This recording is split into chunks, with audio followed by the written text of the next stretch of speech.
everybody. Here we are, all ready to take you down to Pine Ridge for another visit with Lum and Abner. Brought to you by the makers of Horlicks, the original malted milk. First, though, I'd like to pass along a tip to the many golfers who listen to Lum and Abner. That covers quite a few of you, I know. Well, briefly, the tip is this. Take along a flask of Horlicks malted milk tablets the next time you play. They'll certainly come in handy. We all managed to work up a pretty good appetite out there on the course, and a couple of Horlicks tablets dissolved in the mouth are the best things I know of for satisfying hunger. What's more, they tend to freshen you up, just as a drink of Horlicks will. If you're planning a game this weekend, take along a flask of Horlicks and try out this suggestion. You'll find several other uses for the tablets, too. You can get them, in either natural or chocolate flavor at your favorite druggist. And now, let's see what's happening down in Pine Ridge. Lum has been trying to devise some scheme to win Evalena back, even though invitations have been sent out for her approaching marriage with Frank Foster. Well, yesterday, upon learning of a surprise party to be given in their honor at the home of Dick Huddleston last night, Lum talked Abner into making a fake attempt to kidnap Evalena, thereby affording him an opportunity to rescue her and make himself a hero in her eyes. Well, we've not heard the outcome of the scheme, but, as we look in on Pine Ridge today, we find Lum down at the Jot Em Down store talking over the telephone. Listen. Hello. Elizabeth? Why, this here's Lum. Yes, Mom. How's Abner feeling this morning? Uh-huh. Well, I've always heard if you'd take and put a piece of fresh meat on your eye, that way it'd take the swelling out. You have? Well, just leave that on. That ought to help it. Oh, he is? Well, good. I'm proud he's coming over. I want to talk to him. All right, Elizabeth. Thank you, Mom. Did I hear you asking her how Abner was? Yeah, she says that one of his eyes is all swollen up. Well, how'd that happen? Well, ain't you heard about the fight last night? I know. Who's Abner been fighting with? Oh, him and Frank Foster had a big fight over there at Dick Huddleston's party last night. Frank liked to beat the daylights out of him. Of course he would. I'd allow Abner to have more sense than to pick a fight with a feller like that. Well, Abner never jumped on him. Frank jumped on Abner. Well, a big bully. The very idea of him picking on a little feller like Abner. Well, you can't much blame Frank over it. You see, the way it happened, don't say nothing to nobody about this now. Oh, no. Don't nobody know about it? Well, they don't know what started it. See, me and Abner was sitting down here yesterday evening trying to study up some way I could make a hero out of myself so Evalena would fall back in love with me. So when we found out about that party Dick's woman was giving for her and Frank, why, we decided to have Abner tie a handkerchief around his face and come over there and throw a couple of guns on everybody and make out like he's going to kidnap Evalena. Well, for the land's sakes. Then I was going to rush up and take the guns away from him and run him off. Evalena'd think I was a hero for saving her life and fall back in love with me and not marry Frank. Well, that sounds like a pretty good idea, all right. Yeah, it sounds good. The only trouble was, when Abner made out like he was going to kidnap Evalena, why, Frank hauled off and knocked him down and jumped on him like to beat the daylights out of him before we could pull him off. Well, I do know. Abner never come to till after we carried him clean home. I never seen a feller get as mad in my life as that Frank did. Just over a little something like that, too. Frank never knowed it was Abner at the time, huh? Oh, no. He thought it was a sure enough hold-up. The women folks were screaming and taking on. Everybody was scared to death. You was the only one that knowed who it was, huh? Well, just to be right honest, I never knowed for sure it was him myself. You see, he had took and put a bunch of false whiskers on his face that I never knowed nothing about, and I didn't know it was him until I'd got clean out in the kitchen. I heard him hollering for me, and I went back. Now, what was you doing running for the kitchen if you thought Evalena was about to be kidnapped? Why, I figured he might try to get out the back way there, and I was going to be back there to try to head him off. Did they all think Abner sure enough aimed to kidnap Evalena?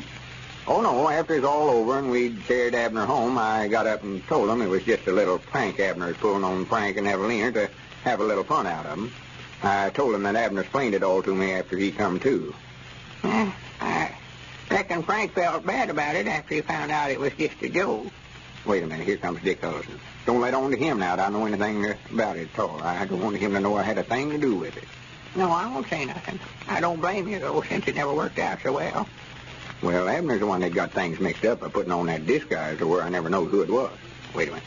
Yeah, howdy, Dick, howdy. Well, morning, Lum. Howdy, Grandpap. Yeah, howdy, Richard. How's Abner this morning? Have you heard from him? Yeah, I called up his place a while ago, and his woman said he's feeling all right, sort of bruised up a little. Got one eye all swole up. Yeah, well, I hated that mighty bad it had that happen over at my place that way. I never dreamed it was Abner till after Frank pulled those whiskers off of him. I was lined up there against the wall with everybody else. Well, he sure had everybody fooled all right. Yeah. He ought to make an actor out of himself. Well, he should have let some of the rest of us in on his joke. He could have kept Frank from jumping on him that way. Why, sure. There's where he made his mistake right there. Well, it was right funny after it's all over with. He was funny to everybody but Abner. I don't think he enjoyed it very much. Why didn't you and Aunt Charity come over, Grandpap? We was looking for you. Well, we did aim to, Richard, aim to come, but directly after we cooked the next supper, our daughter and her man drove over from Crystal Hill. They've got a new automobile. Yeah. They stayed till late, so we just couldn't get away. I'd love to have been there. Yeah, we had a nice time. Nice fresh mints. That's about as good as chocolate cakes I ever had. Yeah, well, I was just sorry that Abner's joke didn't turn out so well. Some of them was mad at Frank for jumping on him that way, and it just sort of put a damper on things. Well, Frank ought to know who he's jumping on. Go around hitting folks that way. Well, I don't blame Frank, old Lum. He was just trying to protect Evalena. Can't help but admire him for that, you know. Yeah, I wouldn't admire him for nothing he done. It's a good thing it weren't me he hit that way. There would have been trouble showing up. Well, I'm just sorry it all happened. I wanted to see Abner and tell him I feel bad about it. Well, I think he'd be down here directly. His woman said he was fixing to leave when I was talking to her just now. Yeah, well, I've got to get on back over to the store, Lum. I just locked it up and left. Tell Abner to come over when he gets time. I'd like to talk to him. Yeah, I'll tell him, Dave. Well, I'll see you fellas later then. Yeah, come over and loaf with us. I want to show you the plans we've got drawn up for remodeling our store. Yeah, I want to see him, Lum. I'll be over the first chance of you. Yeah?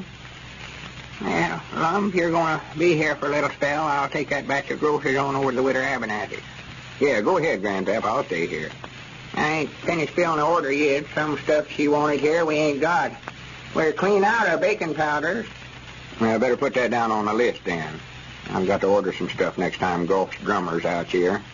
Needing some stick bluing and vinegar. They be calling for vinegar now that their garden sasses started coming in. Yeah, Uncle Henry Lunsford called for it yesterday. Better get some lamp wicks, too. Abner used that last one we had to put in his hat band to make his hat fit him. You know, when he got that haircut the other day. Well, we'll go over the stock and make out a list for what all we need.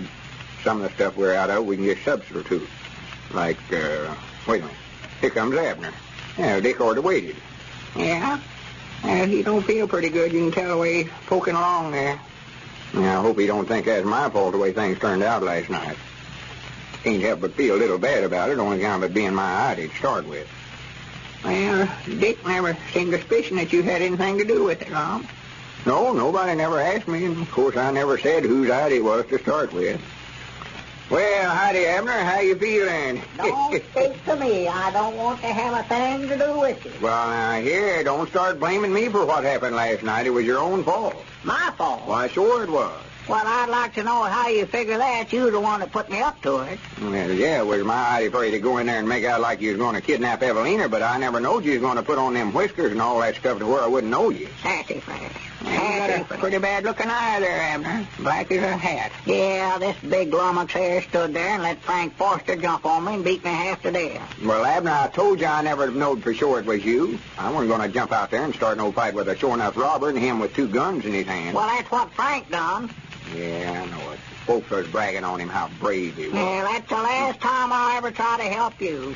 Next time you want to try to make a hero out of yourself, you can get somebody else to help you. Well, I'm the one that ought to be mad. You were supposed to be over there to make a hero out of me, and you made one out of Frank Foster instead. I'm worse off now than I was before it happened. I would have knowed you couldn't do nothing right. Leave it to you to get things mixed up. Well, I done it just like you told me to. I never told you to put all them whiskers on yourself to where I wouldn't know you. Well, I couldn't go over there looking like I do ordinary. Everybody knowed it was me when I walked in the door there. Well, why didn't you tell me you was going to put them on? Well, I never thought nothing about it till I got over to the place last night. See, that's our ring, Lum. Want me to answer it? Take it easy. Yeah, go ahead, Grandpap. Try to blame it on me. That blame disgusted, I don't want to talk to nobody. have a good idea and Abner get things messed up to where I never will have a chance with Evalena now. I never knowed you to do nothing right, Abner. Well, I told you don't lay it on to me. The Jot 'em Down store. Wasn't my fault. Yes, Mom. Just trying to shift it off. Yes, Mom, he just now come in. All right, hold the receiver. Here, Abner, some woman wants to speak to you. Some woman? Well, she never said who it was. Here. Hello? Yes, Mom? Why, tolerably well, thank you. Uh-huh. Well, now, that's all right. It weren't your fault. I ain't blaming you a bit. You did? Well, if I can do anything to help patch things up, well, let me know. Oh, you don't? Well, no, I'll be all right. Yeah. Well, that's all right. Thank you. Goodbye. Poor little thing. Poor little thing. I sure hate to What's do the matter? it. Who was it? It's Evalena. Evalena? Yeah, I just feel downright mean about what I did, Lum. She said that she bawled Frank out for beating me up last night, and they got in a big argument, had a fuss, and called the wedding off, and ain't going to get married now. Well, for goodness sake, Abner, I knowed I could depend on you. You saved the day for me. That's what you did. Granted, this worked out better than I had it planned to start with. Abner, you're a genius. And Evalena ain't going to marry Frank after all. I'm going to call her. Well, it looks like the scheme worked fine for everybody, except Abner. And now I'm going to take you down for a visit to the Judson home in Cincinnati. Dick and Grace Judson are entertaining the folks from next door. Sounds like a bridge game. Listen. And the last three are ours. Well, they certainly had everything that time, Ann. What do you mean, everything? That last play of mine. Never mind him, Grace. He always says that. Whose deal is it? Jim's deal, I think. Hey, Jim. It's nobody's deal. We're going to have supper now. Oh, come on, Grace. Let's finish the rubber first. Supper will spoil the No, game. it won't. I can make it in a couple of minutes. A couple of minutes? I don't believe it. Come on, Ann. Use your influence. Not me. I'm hungry. It won't take a minute, Dick, really. The sandwiches are made, and Horlicks only takes a few seconds. Horlicks? Well, that's different. Why didn't you say that in the first place? Well, quite a change all of a sudden. You seem to like Horlicks, Dick. Like it? I'll say I do. I can always use a glass of Horlicks. That's the one thing he never tires of, Ann. I don't know what I'd do without it. Don't you ever serve Horlicks? Well, we give it to the youngsters, of course. But for late supper, well, I guess I never thought of that. I'll have to try it sometime. You know Horlicks... Now, listen, you two. How about that supper? I thought we decided... All right. Come on, Ann. He won't be quiet until we get it. Clear the table, Dick, and get Jim in. We won't be long. And that, folks, is the way that many hostesses are solving refreshment problems. They simply serve Horlicks malted milk. Try it for your own guests. You can get Horlicks from your druggist in either natural or chocolate flavor.